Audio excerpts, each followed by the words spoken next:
Class, gusto niyo ba ng kwento ng kababalaghan? Yes po! Sige po! Ang huling sigaw sa bahay San Gabriel.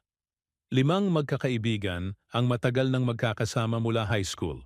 Josh, Lance, Trina, Mika, at RJ. Sa isang mini-reunion, naisipan nilang mag-ghost hunting vlog. Uso kasi at gusto nilang mag-viral.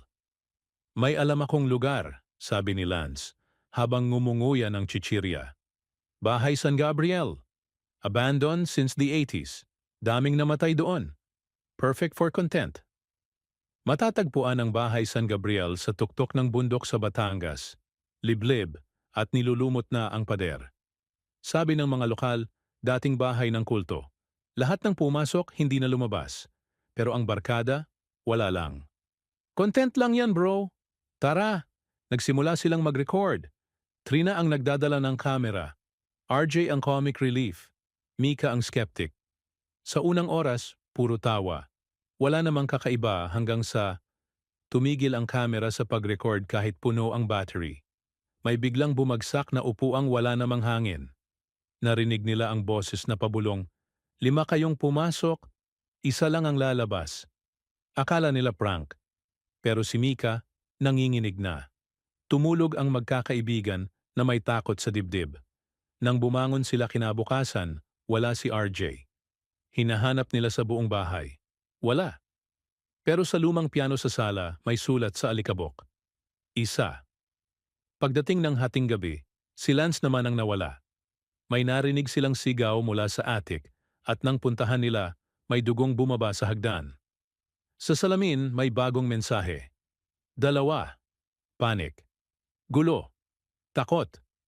Gustong tumakbo ni Josh, pero hindi na nila mahanap ang pinto palabas. Parang nagbabago ang layout ng bahay. Paulit-ulit silang napupunta sa parehong kwarto, kahit iba ang pinupuntahan.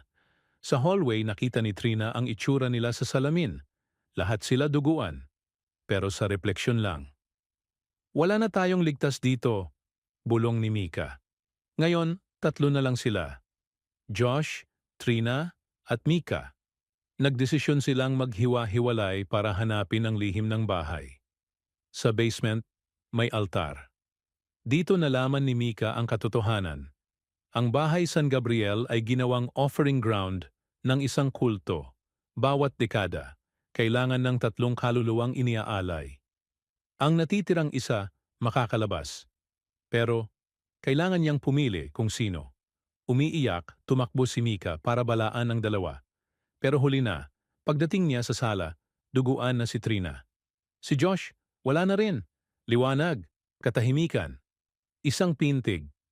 Nagising si Mika sa labas ng bahay. Mag-isa. May sugat sa ulo, nanginginig. Sa harap niya, may nakasulat sa lupa gamit ang dugo. Ikaw ang pinili. Binalikan ng mga pulis ang bahay. Wala silang natagpuan kundi lumang gamit at mga sirang kasangkapan.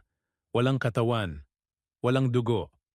At si Mika, tumigil sa pag-vlog. Tahimik na ang buhay. Pero gabi-gabi, sa kanyang panaginip, naririnig pa rin niya ang boses. 5 kayong pumasok, susunod ka na.